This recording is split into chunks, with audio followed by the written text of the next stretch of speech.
तरके वफा ड्रामे की अगली किस्त में आप देखेंगे कि दादों के कहने पर शादी की तारीख जल्द अज जल्द रखवा दी जाती है। वहीं कंवल भी आसिफ को जेवरात की चोरी से बचाने के लिए घर से भगा देती है, वरना तो इस घर में रहकर इस शादी में रंग में भंग ही डालता। जितनी खूबसूरत मरियम लग रही थी अपनी शादी पर, इसे देखकर तो वैसे ही पागल हो जाता। वहीं दूसरी तरफ नौशीन भी शादी के दौरान घर से चली जाती है। इसे बर्दाश्त नहीं होगा सत्यान किसी और का होता, इसीलिए ताया की बीमारी का बहाना बनाकर वहां से निकल जाती है। बहरहाल शादी से पहले सत्यान मरियम को खुद शॉपिंग करवाना चाहता है, इसकी पसंद के कपड़े सब कुछ लेकर देना चाहता है, लेकिन अपनी बहनों के साथ वो मरियम को ले जाने की गलती नहीं करता। इसकी शादी का जोड़ा पसंद करने जा रहा है, अपनी और मरियम की पसंद से ही लेना चाहता था, इसलिए अपने दोस्त और इसकी बीवी को ही साथ मॉल लेकर जाता है। वहीं दूसरी तरफ अनीला से ये सब बर्दाश्त नहीं हो रहा।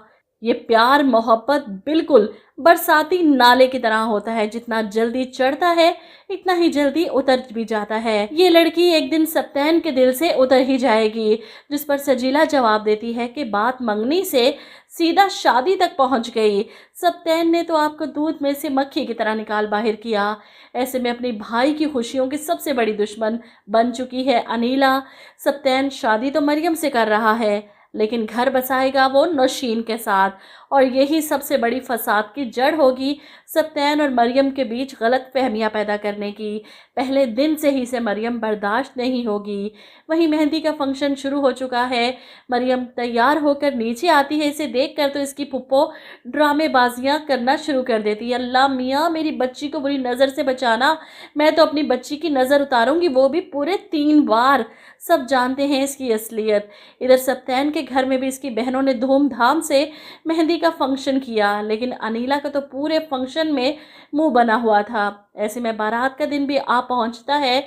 मरियम तैयार होकर दुल्हन बनी बैठी है, जब इसके वालिद की आंखों में आंसू आ जाते हैं। बेटी को रुखसत करना बाप के लिए आसान थोड़ी होता है।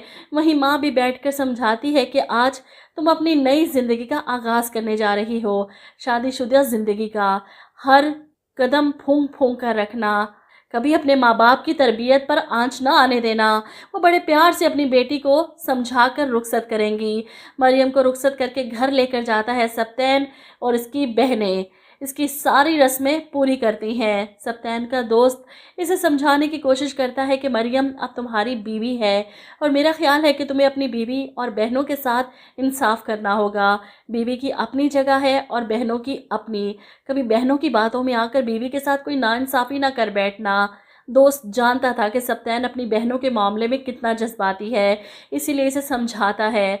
दोस्त की बातें सुनकर सत्यान को तो गुस्सा ही आ जाता है। क्या हो गया है तुम्हें, किस तरह की बातें कर रहे हो? मरियम और मैं एक दिन के लिए नहीं बल्कि ज़िंदगी भर के लिए एक दूसरे के साथी हैं। खैर, ड्रामे की कहानी अब इंटरेस्टिंग होगी जब मरियम शादी करके सत्यान की ज़िंदगी में आ चुकी है। अब सत्यान पर है कि वो अपनी 3 बहनों के सामने कैसे खड़ा होकर मरियम की सेल्फ रिस्पेक्ट की हिफाजत करेगा।